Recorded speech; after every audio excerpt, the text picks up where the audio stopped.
नमस्कार दोस्तों, स्वागत है आपका मेरे चैनल राधा की आवाज़ में। चैनल पे नए हैं तो लाइक सब्सक्राइब ज़रूर करें। आज की कहानी का नाम है तनख्वाह। ये लो तनख्वाह। केशव ने अपनी पत्नी कल्पना के हाथ पर नोटों की गड्डी रखते हुए कहा, मगर कल्पना अपना मुंह फुलाए खड़ी रही। उसने हिकरत से उन मुट्ठी भर रुपयों को अग्नय दृष्टि से देखा। वह घर से बाहर बात टालने को निकल गया और जब लौटा तो गर्म समोसे का लिफाफा था हाथ में।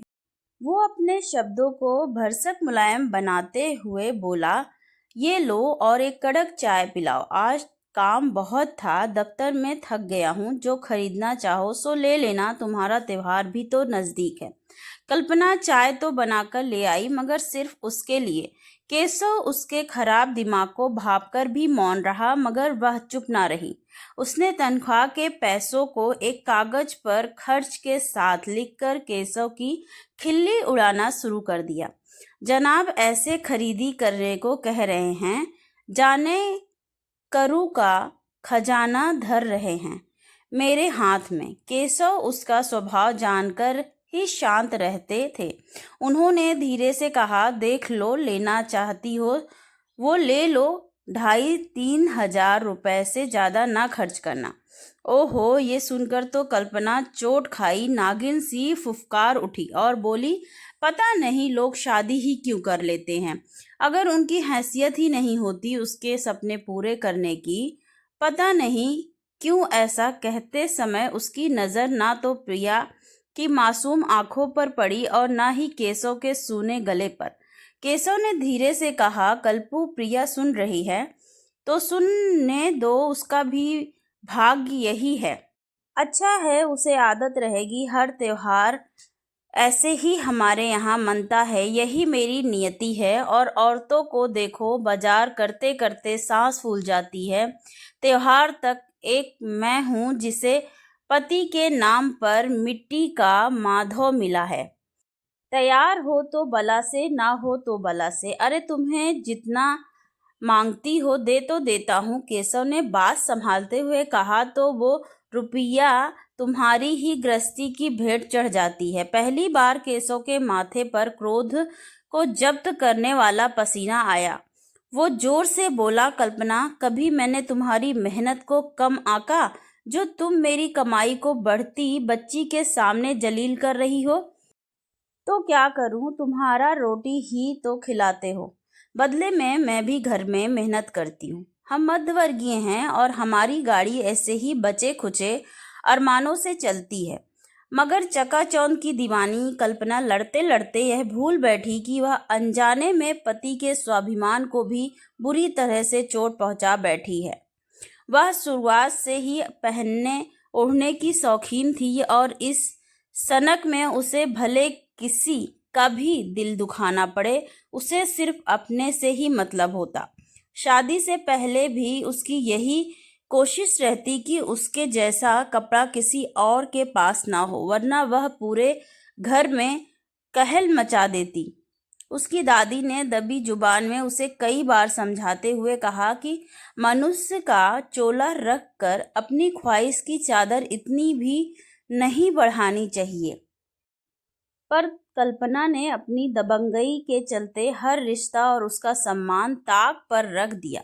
हर त्योहार से हफ्तों पहले वह घर गृहस्थी के खर्च काट कर खुद की साज संवार पर अच्छा खासा खर्च कर डालती और लोगों के अच्छे अच्छे कमेंट्स को चटखारे ले लेके पढ़ती और खुश होती।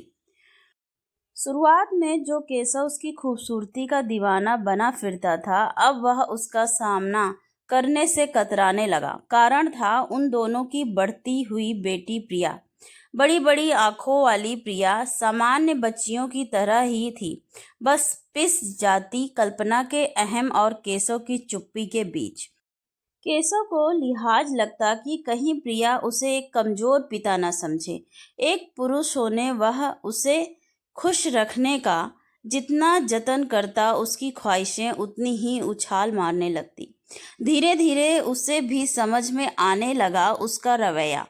अब जो समय वह उसके साथ प्रेम से गुजारता था, वह बाहर गुजरने लगा हाँ, समय काटने की गरज से वह बाजार में ही नौकरी के बाद अकाउंट का काम देखने लगा।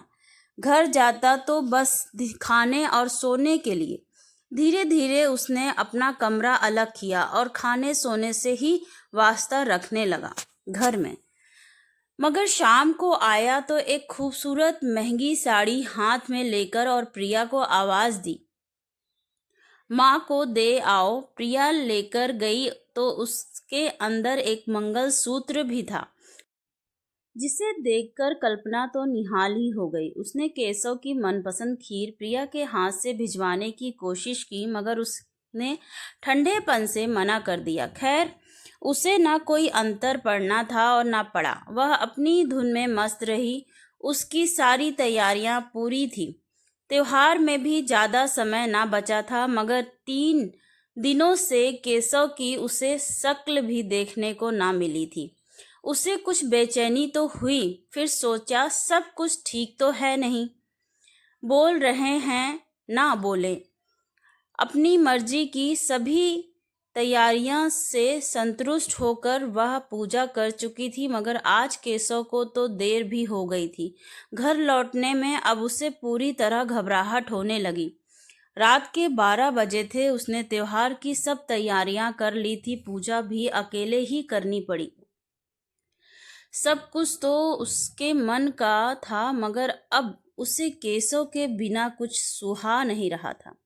उसने प्रिया से कुछ पूछने की कोशिश की, मगर वो चुप लगाकर चली गई। घर वालों ने भी उसे कुछ न कहा, बस उसे कुछ ऐसा लगा कि सब उससे कुछ छुपा रहे हैं। थोड़ी देर बाद उसने रिक्शे पर केशव को उसके सहकर्मी के साथ बैठा देखा। वो सहम कर उधर दौड़ी तो उसने इशारे से उसे मना कर प्रिया को बुलाया और दवा देते हुए कहा, इन्हें परेशानी थी आंखों में और सड़क पार करते समय एक्सीडेंट हुआ था और बेहोश हो गए, पर भाभी को बताने को मना किया था। ड्रिप चढ़ी है और कोशिश करना कि तनाव ना हो। केशव कल्पना की तरफ मुंह फेरकर सीधे अपनी माँ के कमरे में जाकर लेट गया। अब कल्पना से ये बेरुखी भी सहन नहीं हो रही थी।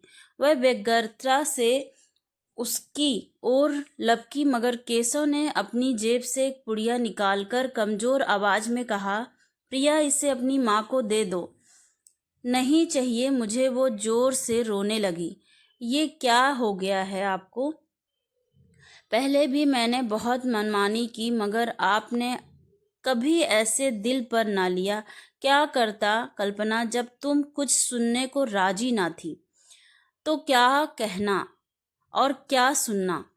तुम्हारी आंखों पर चढ़ी चकाचौंध और बाजारवाद की पट्टी ने ही तुम्हें बुरा बनाया है, मैंने नहीं।